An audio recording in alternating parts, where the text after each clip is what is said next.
India की most loved defence company BEL अपने top से एक बहुत बड़े डिक्लाइन पे खड़ी हुई है।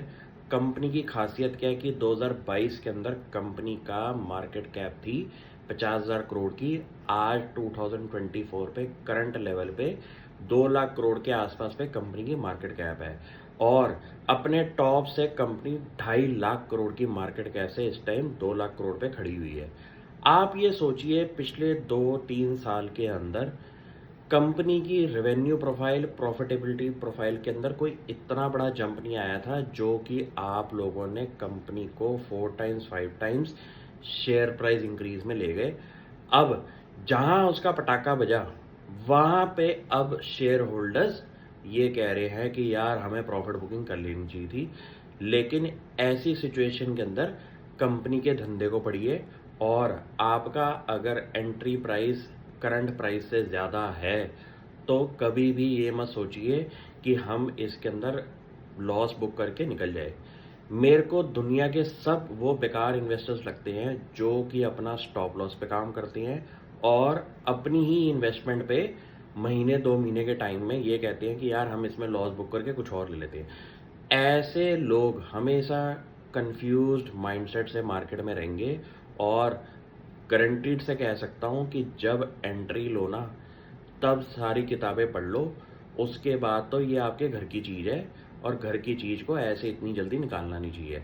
कंपनी के धंधे को समझने के लिए मैं आपके सामने 4-5 बातें रखूंगा जिस पे आप तवज्जो देना। नंबर 1 बात, कंपनी का ऑर्डर बुक है आज की डेट में 75,000 करोड़ से ऊपर की। कंपनी के प्रॉफिट आफ्टर टैक्स के अंदर 2024 के अंदर 33% का जंप आया था।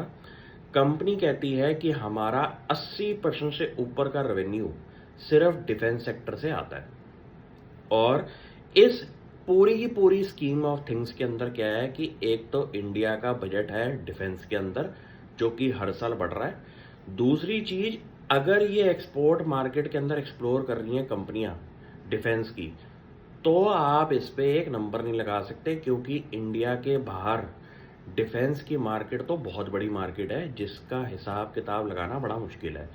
यहाँ पे तो आपको टाइमली डिलीवरी अगर आप दे रहे हैं तो आप बहुत मोटा प्रॉफिट मार्जिन भी कमा सकते हैं। डिफेंस ऐसी चीज़ है।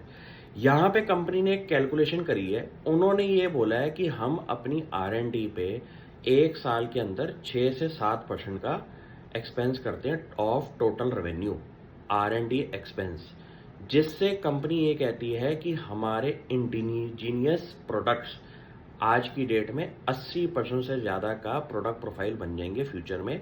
क्योंकि अगर हम न्यू R&D करके एक नया प्रोडक्ट एंड डिवीजन बनाते हैं तो उसकी प्रोडक्ट टेस्टिंग के बाद कंपनी के रेवेन्यू प्रोफाइल के अंदर भी फर्क आता है। ये एक ऐसे स्टेज पे कंपनियां खड़ी हुई हैं जहां पे मैसिव शेयर होल्डर रिटर्न के बाद स्टॉक्स आज की डेट में डाउन ट्रेंड पे हैं और जो छोटे लेवल पे कंपनियों पे बैठे हुए हैं प्रॉफिट के ऊपर, उन्होंने बुक करना शुरू कर दिया है।